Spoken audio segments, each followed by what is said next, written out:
lang, hanggat maaari, ayaw natin na mag-jowa yung mga kalingap Diyos natin. Paano po yung Chomcar mag-agum na? Ay ba, ulit ako dito sa Chomcar, akala ko ba? Actually, ako man po talagang manager ni Carla. No? Kaya mo, hanggang ngayon, paangat pa rin siya, paangat. Si Carla, hindi talaga siya nasisilaw sa pera. Grabe.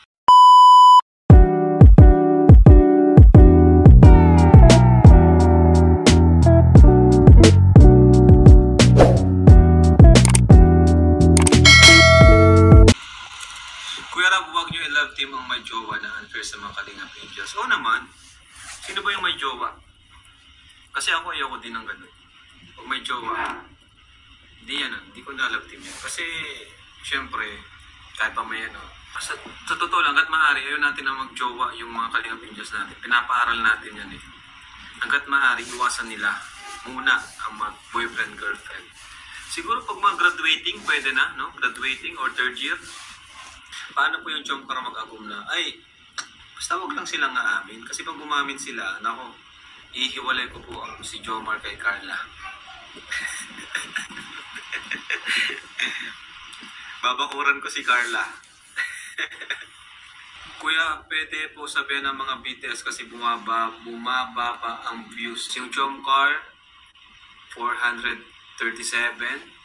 Bah, ulit ako dito sa Chomcar, akala ko ang baba nito, biglang umabol.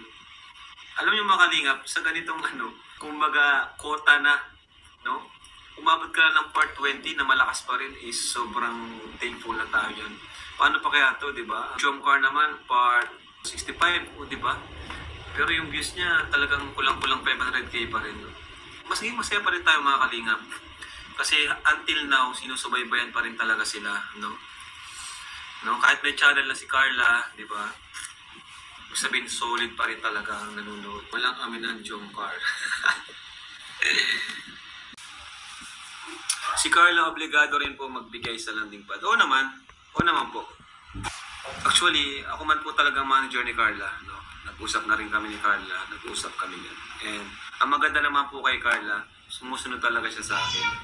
Sabi ko nga sa kanya, basta dito ka lang sa kalingap, sumunod ka lang sa akin. Hindi ka namin pababayaan. Tapos yun sabi niya, nag-promise pa nga siya sa akin na hindi siya aalis sa kalingap. Kaya yun nga, maging yun, magaling naman po si Carla, sumusunod siya kahit nagsasorry nga siya sa akin kasi minsan affected siya sa mga bashers.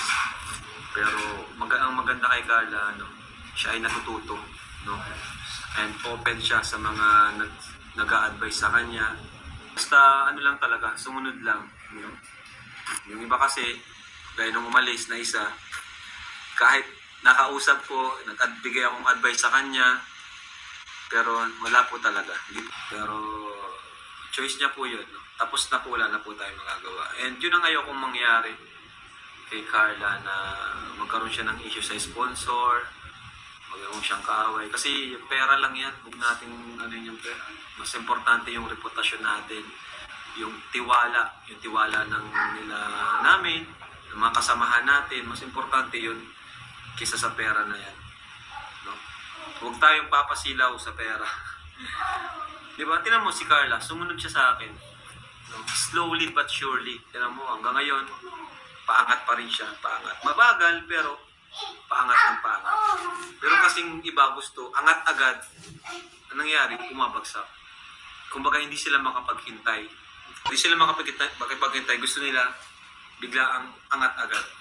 Anong nangyari? Pumabagsak din agad.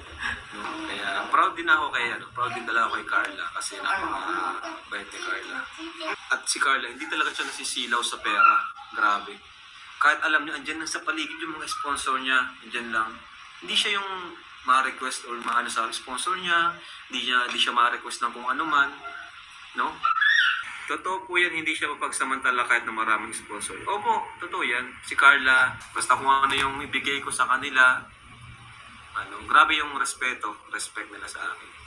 Carla is very grateful for all the blessings she received because, opo, yan. Nakakatuwa po, nakakatuwa. Lahat naman po sila. Kuya Rab, okay na ba yung YouTube ni Carla? Yes po, okay na po. Inayos ko na po. Kung na lang po ay yung pin. Yung pin na lang po hinihintay. Pero yung sa ads niya, natagalan kasi na Basta meron kasing step doon na hindi nagawa. So, natagalan. Nainip si YouTube. Pero inayos ko na po. Ako na mismo po yung nagayos.